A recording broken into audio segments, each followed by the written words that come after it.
I'm a mother. I'm also a lawyer. So it'd be right to call me a mother-in-law. I'm also a mother and a lawyer. And definitely you can also call me a mother-in-law.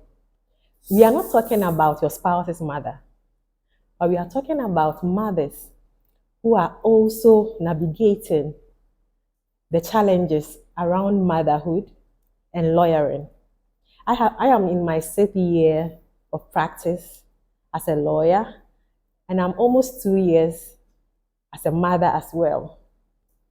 I've been practicing for over 24 years, and I've been a mother for close to 20 years. So,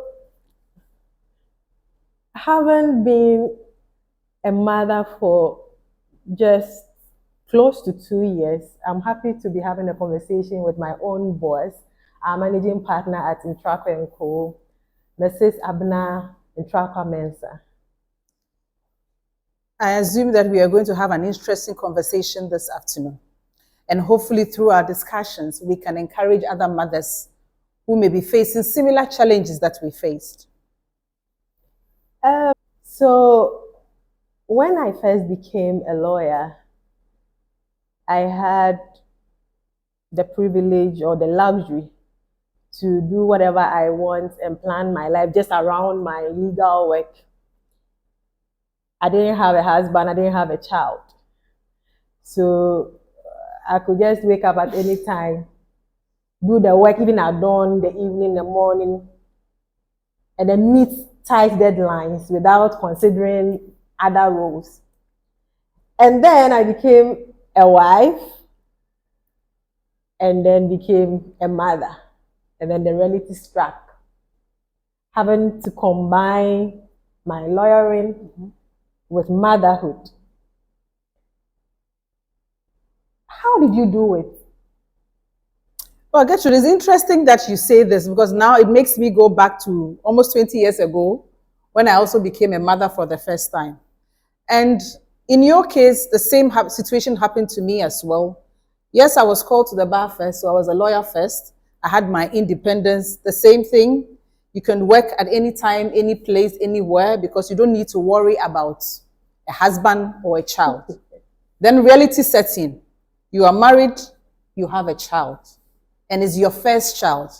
And I'm sure you also went through the same thing, reading all the books, buying everything that you can on the surface of the earth. But then you realize that it's not about buying books. It's not about the reading. It's more of strategy. Now I need to combine being a mother, being a wife, and being a lawyer. And in our profession, like you said, it's very demanding. So for me, it was a point where I needed to reflect, stop, think, and see how best I can play both roles without ensuring that either of them suffered, or even if there was any one of them that would suffer, it would be minimal. Okay. Personally, I felt burdened at a point, and I was saddened because I felt one may suffer, and I thought I could have all at the same time, but I realized it's not possible. And I think it's okay to feel guilty sometimes when your work is also failing, and then your motherhood is also failing at a point. But I can confidently say that it wasn't even failure after all, because now I feel I have a hold of it. There's a strategy that has been put in place that makes it even more interesting, combining motherhood and lawyering. Would you say that there's any particular challenge that you faced at your time that may not exist now?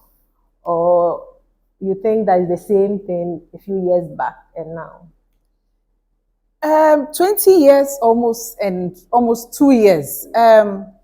Personally, I don't think a lot has changed. Maybe if you're comparing my time with my mother's or my grandmother's, then I would say that there was a drastic change. Because again, when I had my daughter, personally, I had all the support that I needed. I had everything that I needed to ensure that I could take care of her properly and also ensure that I was working as a professional. But comparing my time to my mother's, I mean, those times there was no diaper. So I know, and my mother keeps hammering that to us, that in my time, I used to wash the white napkins. So when you do everything, I still have to wash it, dry it, iron it. But you are fortunate. As long as you have the means, you can buy a diaper and just throw it away.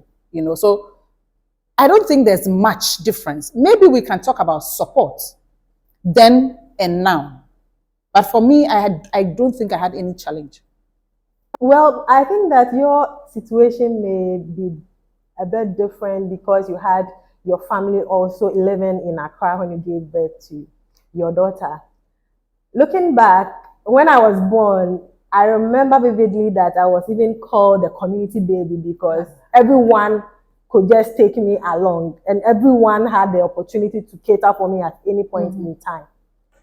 But currently, migration and all its other demands, urbanization, you move from where you are actually raised to a different city in the country just because of maybe work or marriage. And then you lose your external family who are ready to always support you immediately.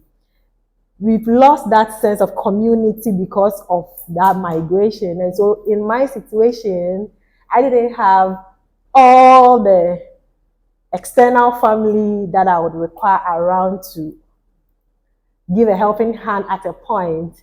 And I appreciate the few that came around, especially my mother-in-law who was able to come around a few times to support, and my husband as well.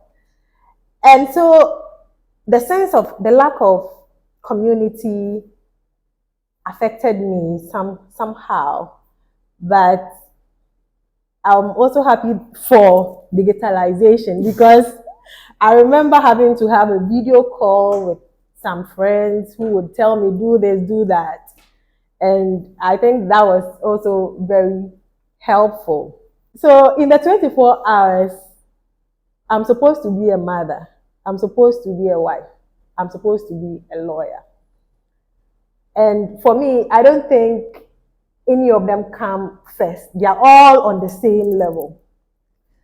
On a normal day, how do you combine all these three roles?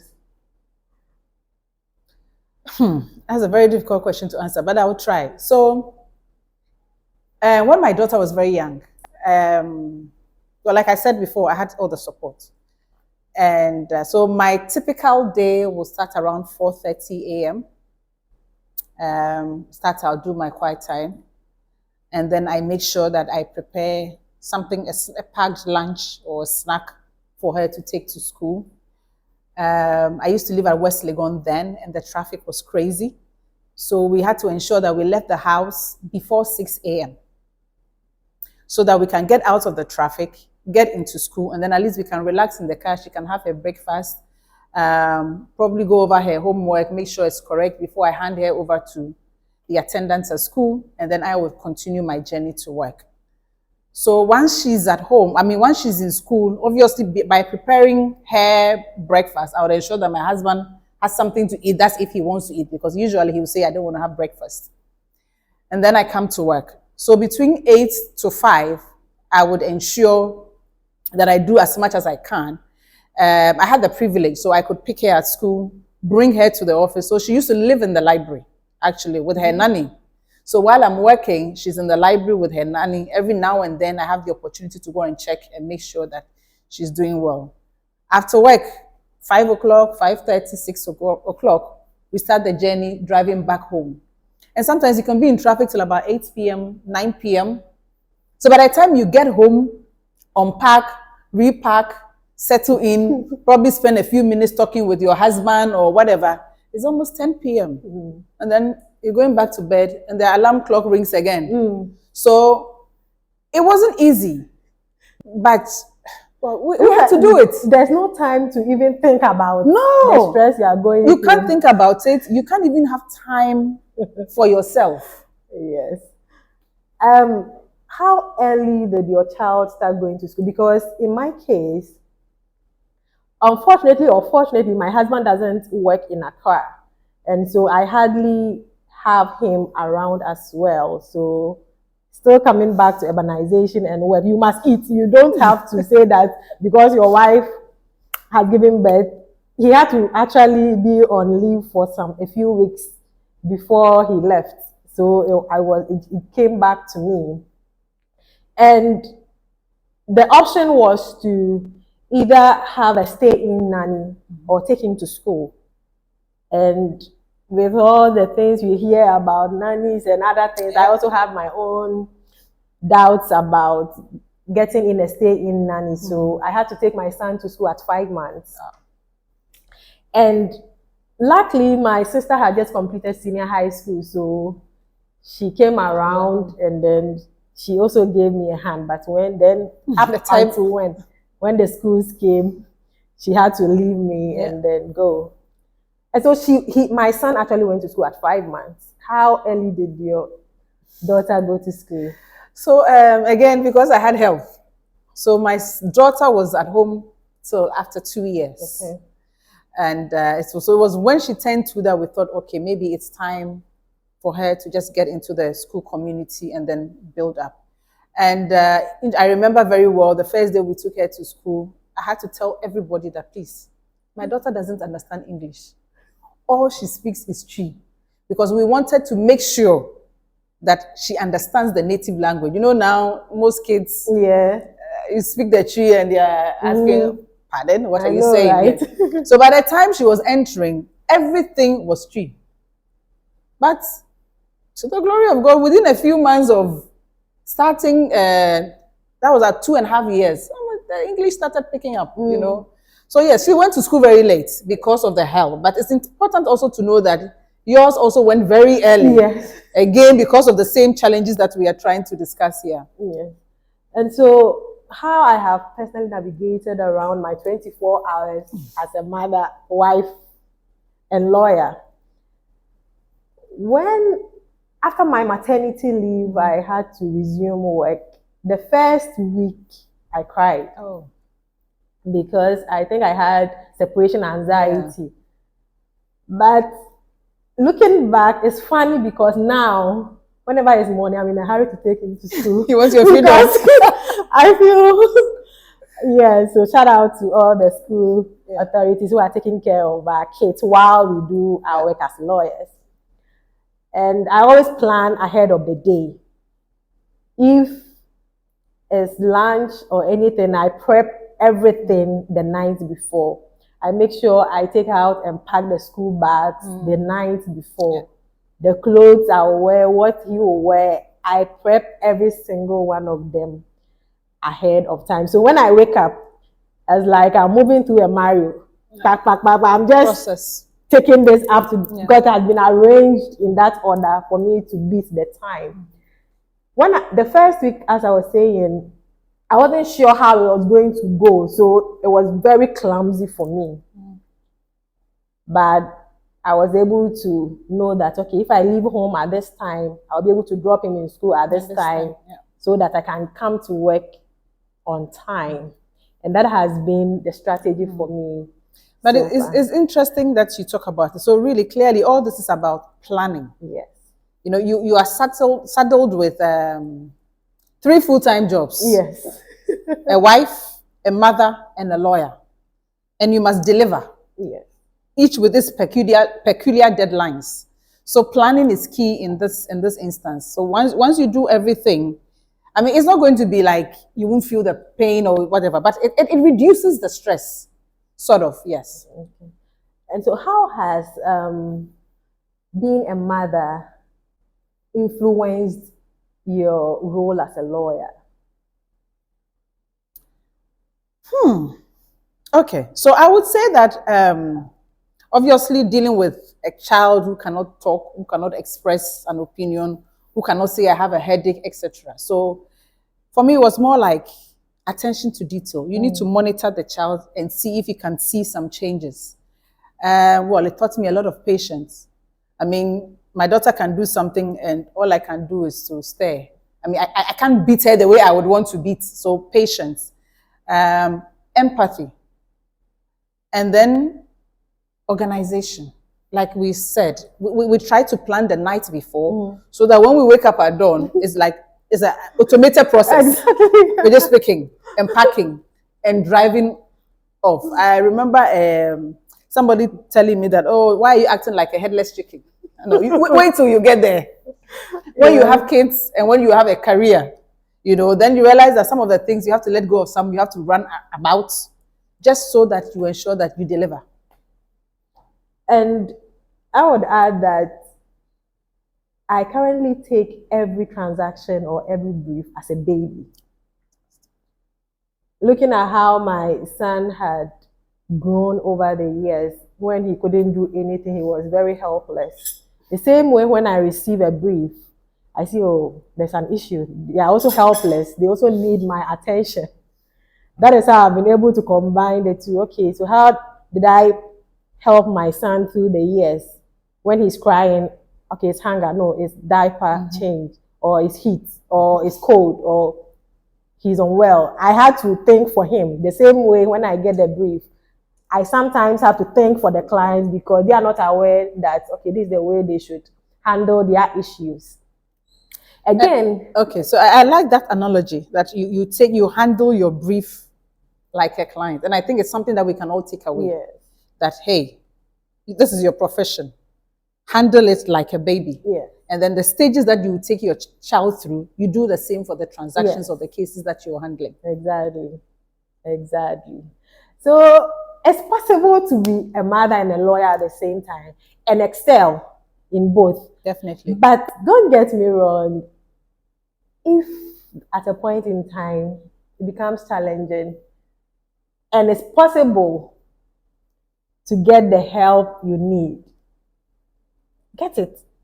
Sometimes I agree that it comes at a cost, and it's the same work you need to do to cater for all the expenses. Because, for example, if you are bringing in a nanny, you are going to pay. You have to pay for it. Yeah. You need your job to be able to earn the money to pay the nanny. Yeah.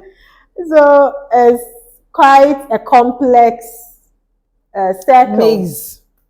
A maze to navigate, but it's possible. It is, yeah. And I also feel that putting certain structures in place in law firms, and I'm talking about law firms because we are lawyers, so also helps to lessen the burden that sometimes new mom or mothers in general go through. And I would say that I appreciate the fact that at Ntrakwah-Mensah, you allow new mothers to be able to close early to attend to their babies. It's one thing that really helped me personally. So let me use this platform to say thank you for that policy you have here at Ntrakwah-Mensah. You're most welcome. Yes. And to add to that, when it gets overwhelming, please know that you are not a superhero or a superwoman. Just ask for help. Because, sometimes it gets, you get to the point where you know that, hey, I have hit my limits. And it has health implications.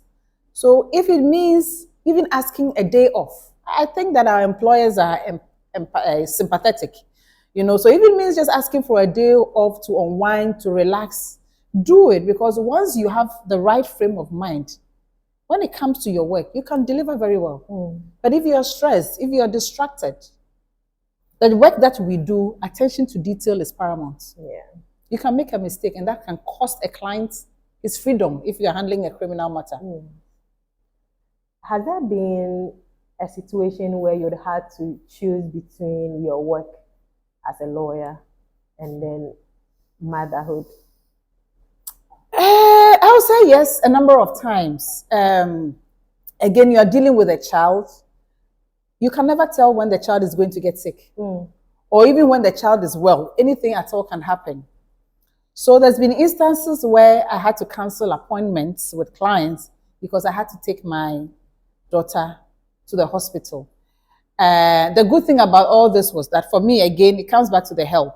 So maybe I will be there for a few minutes whilst the doctor is attending to her. But then once that is done, I can pass it over to my mom or to the nanny just to help. So yes, a number of times I had to, choose between the two. Okay. I remember one day I was seriously reviewing a client's document when my son's madam just texted me that I think that you would have to take Kabna to the hospital tomorrow because he's having a high temperature. Immediately, I couldn't even continue the review. So I told her that I'm coming for him immediately. I had to now pause on that, and I walked to my boss. Thank you, Kojo. And I told him that this is the situation, and he's always ready to give you the time off to attend to your child. And once again, also very grateful for that. Okay, so let me find out from you. So when you had to go to Kojo and ask him for permission to go and take care of your son, I didn't think twice. Okay. I didn't think twice. As soon as I got the message, I blacked out. So I couldn't do anything. So even it's expected. Yeah, even if you tried. Even if I was going to sit behind a desk, I wouldn't be productive. 90, yeah. So I had to just decide to leave. Exactly. So that was what happened. And over the years, there are three things that have helped me a lot: deferring, deleting, and delegating. So defer, sometimes I had to look at my itinerary and decide that this has to go off my itinerary. And I am one person that I used to attend weekly church services, Wednesdays and Fridays. Unfortunately, when I became a mother, I had to take the Wednesdays and Fridays off. Shout out to my pastor. And in fact, I had a discussion with him because of the role that I play in church sometimes, and he understood. And that is deleting some of the things I had to take off my itinerary. Deferring, I will look at, okay, can I defer this to another day? Yeah. I look at my work schedule, okay, put them in order and decide that, okay, I can do this first, attend to my son this second, come to this work third. Those were things that I try to use to help me. Delegating, whenever possible. Currently, I'm living with someone who is helping me around because my son is old enough for me to resume full-time at work. So I don't close as early as I used to. So she goes to pick him up from school for me. And I'm grateful for all the people that are around now to help us excel in both roles, because I understand that it hasn't been easy. You cannot be a superwoman. You cannot be. You cannot be a superwoman. Yes. And at any point in time, when there's a call to choose between your child and your work, and you decide to choose your child, I don't think you should be guilty about it. Or if there's someone else around to cater for your child, for you to attend to your work, don't also be guilty about the fact that you chose your work over the child. Putting structures in place to attend to your child is also the same motherhood work you are doing, or responsibilities. And so if there were no structures in place, then you can say that you are not attending to your child. So don't be guilty. Don't feel guilty about the choices. And I think that we are on course. Yes, we are definitely on course. And what I want to add is that, personally for me, as part of the strategy, I ensured that my weekends were for my family. There was no compromise on that one. So even if it means staying till 10 p.m., Monday to Friday, I will have that. I will do that. And then the weekends, because as they grow, there are parties they have to take part. There are play dates. These days, Mommy, I have a play date with this person is having a party. And I thought that was a bonding time for me. So I would drive her to the party, stay with her at the party. And through that, now I'm reaping the benefits. What benefits am I reaping? Because I bonded with her. So there's never a time that she will not tell me anything. And I think this is key for us mothers. We can be so busy with our work that our family suffers. But we have to make a conscious effort that, especially for the children and your spouse, you bond. Because by age 11, unfortunately, they have all the gadgets. By age 11, they don't want to have anything to do with you again. Yeah. So if you haven't spent the early years bonding, establishing a relationship, before you know, they don't tell you anything. They are always in their rooms, on their gadgets. You'll be fortunate to even hear hello. So it's important that we spend time with them in their young age. And then as they grow, as the Bible says, they will never depart from it. Yeah. We are mothers-in-law, and we are proud to be excelling in both capacities. Happy Mother's Day to all mothers who are lawyers as well. Happy Mother's Day from all of us. And hopefully, you have learned something from this session, and it will guide you in your role as a mother, as a lawyer, and as a wife.